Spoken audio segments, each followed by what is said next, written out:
25 millions d'habitants confinés à Shanghai, 17 millions à Shenzhen, 9 millions à Changchun, 1,5 million à Baisheng. Nous ne sommes pas en 2020, mais bien en 2022. Depuis début mars, les confinements parfois très stricts se succèdent en Chine, qui fait tout pour empêcher l'apparition de nouveaux cas de Covid-19. C'est la stratégie du zéro Covid, et la Chine est l'un des derniers pays à la mettre en œuvre. Et les habitants sont de plus en plus inquiets parce qu'ils ne voient pas d'horizon. Même s'il faut toujours se méfier des chiffres communiqués par la Chine, Pékin fait face depuis début avril à une sévère augmentation des cas de contamination au Covid-19, similaire au pic de la toute première vague il y a 2 ans en 2020. Pourquoi alors le pays s'accroche-t-il à cette stratégie qui pourrait durer encore longtemps? Réponse dans Factu.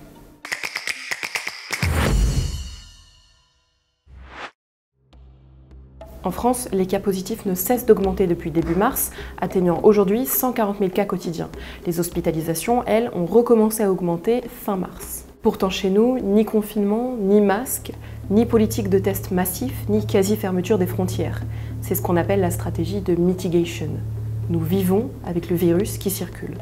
En Chine, par contre, c'est tout l'inverse. Mais après 3 ans de pandémie et de restrictions, la stratégie du zéro Covid semble atteindre ses limites.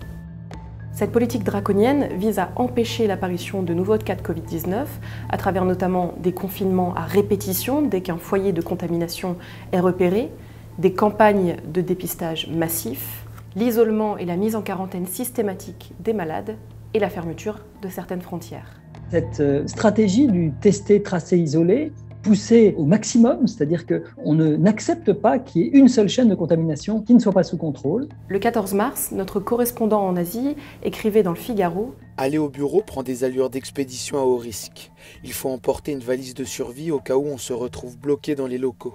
Chaque jour, nombre d'habitants embarquent avec eux couverture et victuailles pour tenir un siège, par crainte d'être confinés d'office.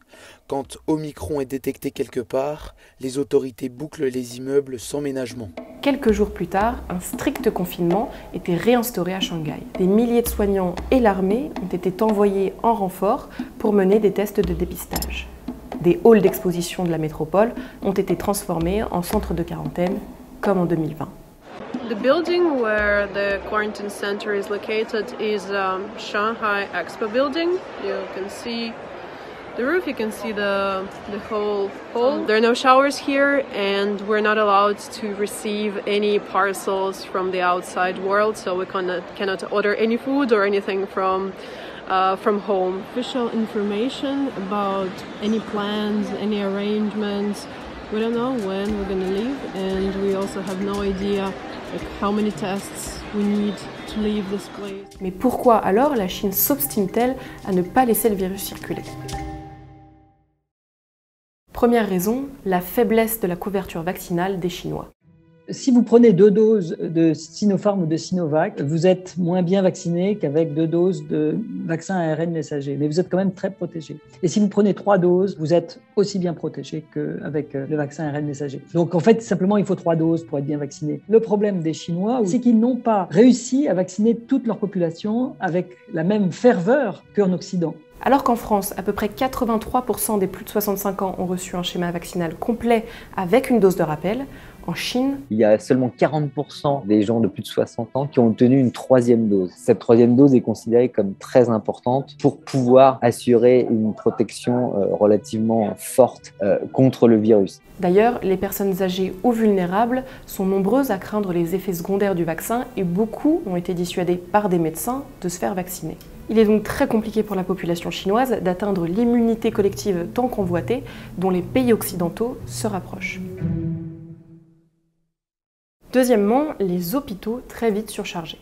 Évidemment, l'autre vulnérabilité majeure, c'est l'enjeu des capacités hospitalières. La Chine est encore un pays en développement. Ça, c'est des choses qu'on a peut-être tendance à oublier, mais ce sont encore des structures sanitaires très rudimentaires. Cette peur extrême de voir le virus circuler est en partie due au traumatisme de la Chine lors du début de l'épidémie à Wuhan. Mais elle est aussi due à la forte propagande du régime qui a persuadé de nombreux Chinois que le virus était mortel, même pour les personnes en très bonne santé.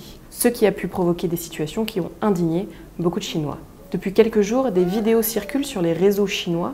Elles montrent des enfants et des bébés séparés de leurs parents, dans ce qui semble être un centre de quarantaine. Ces vidéos ont beaucoup choqué sur Weibo, sur les réseaux sociaux. De plus en plus de commentaires critiquant cette pratique de séparer les enfants positifs de leurs parents éventuellement négatifs. Et les autorités en ont conscience, puisque à l'instant même où je vous parle, on vient d'apprendre par exemple qu'à Shanghai, les autorités municipales venaient d'annoncer qu'ils allaient ouvrir un centre où les parents auraient le droit d'accompagner leurs enfants positifs en quarantaine. Donc ça serait une concession majeure.